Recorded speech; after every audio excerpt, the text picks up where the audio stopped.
Hi guys, welcome to the new year, 2022.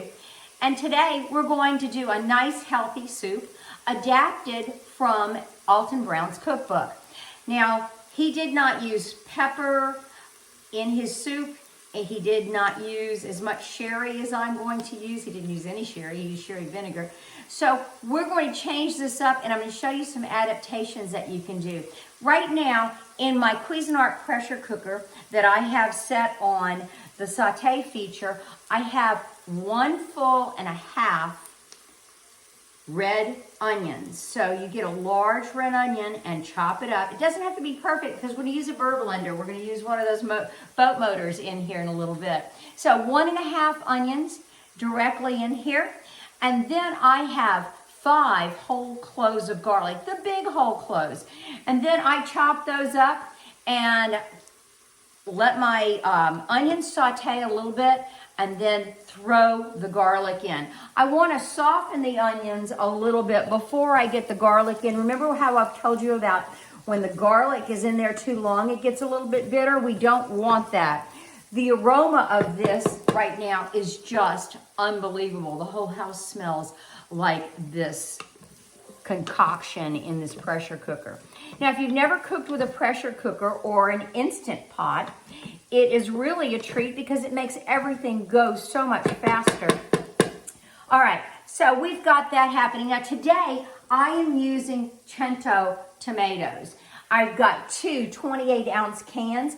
I get mine at the H-E-B, or you can also find them on Amazon.com. A couple of the things we use, you can find easily on Amazon.com and have it delivered to your house. So we're pretty close right now to these onions being ready. So the thing about Alton Brown's recipe is he uses orange juice and cinnamon in it. What a difference. It really awakens the senses. So I think we're about ready for the tomatoes. We're going to go ahead and put the first can of tomatoes in. There we go, get out all that goodness. These are the petite diced tomatoes. So you don't want the whole tomatoes, you want the petite diced. We put the other can in. There we go. Now we're going to add 1 cup of fresh orange juice. That goes right in there. We're going to add 1/2 teaspoon of cinnamon. That goes right in there. 2 teaspoons of salt and 1 teaspoon of cracked black pepper. And we are pretty much ready to go.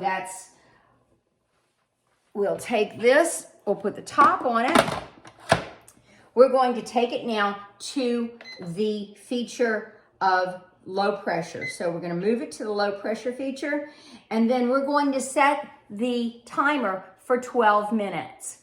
I'll come back after 12 minutes and tell you exactly what we're going to have to add, and I'll show you how we're going to blend it up. Hi, we're back, and this has been going for 12 minutes plus the time it takes the pressure to release. Now, during that time, I made some wonderful little croutons that you can put over the soup. You can also, as I said earlier, use cheese, or you can eliminate it totally. You don't have to. This soup is gluten-free without the croutons. It has no dairy, and it is wonderful for those people that are wanting to cut back a little bit. This is great for those meatless Mondays. I know a lot of people are doing meatless Mondays in January. So the pressure cooker is ready. The steam has released. You always need to be careful when you're dealing with a pressure cooker. It is under pressure and the steam is hot. So as you can see, we've got a lot of heat coming off of there. We'll put this over here.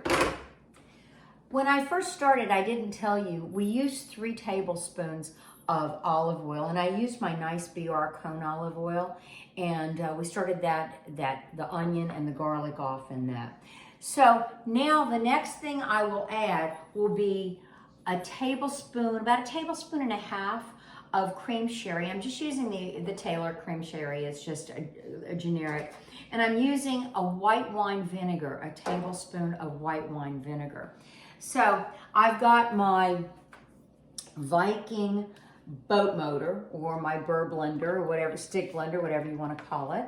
And we're going to go ahead and put that. Let me see before I get this going. Let me show you. Let me turn this. It's kind of hot so you can see it. See how thick it is? Really thick, rich consistency. And the soup will be very thick. So we're going to go ahead and put the blender in and start. It's going to be a little noisy, so bear with me. And we want to get a nice smooth consistency. Ooh, a few chunks, okay. Most of it nice and smooth. You definitely want to get that garlic all chopped up. I'm going to go ahead and add the sherry and the vinegar right now. So that goes in there. And that'll help to thin it out a bit.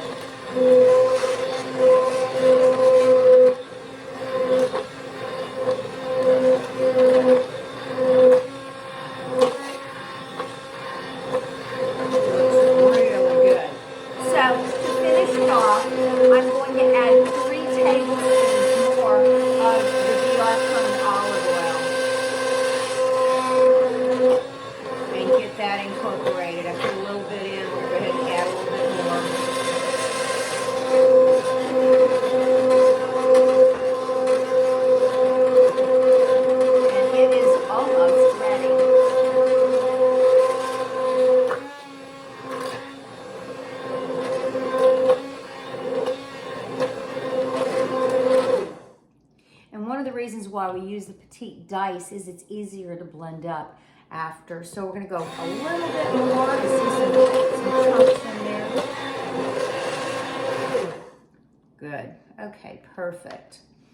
And let me show you what it looks like. Let's get this over here. This is it. This is the consistency.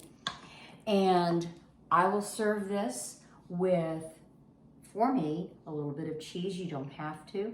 You may want a little bit more pepper. You can add pepper. You can add other things, garnish it with a little parsley or garnish it with something else, but you really don't need anything. It's perfect. As I said, next week we'll take this same soup and we'll add tortellini after it's all blended and serve the tomato soup with the tortellini, and that will be very, very wholesome. You won't need any meat with that if you use your 3-cheese tortellini that you can get from H-E-B or from Sam's.